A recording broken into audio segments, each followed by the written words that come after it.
అందరికీ శుభోదయం.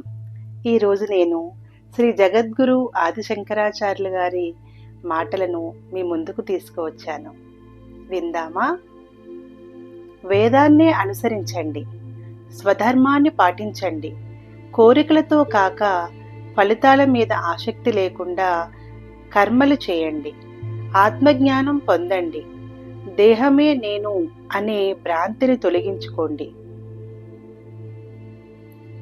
ఒక మేధావితో 1 గంట కాలక్షేపం 100 పుస్తకాలు చదివిన దానితో సమానం.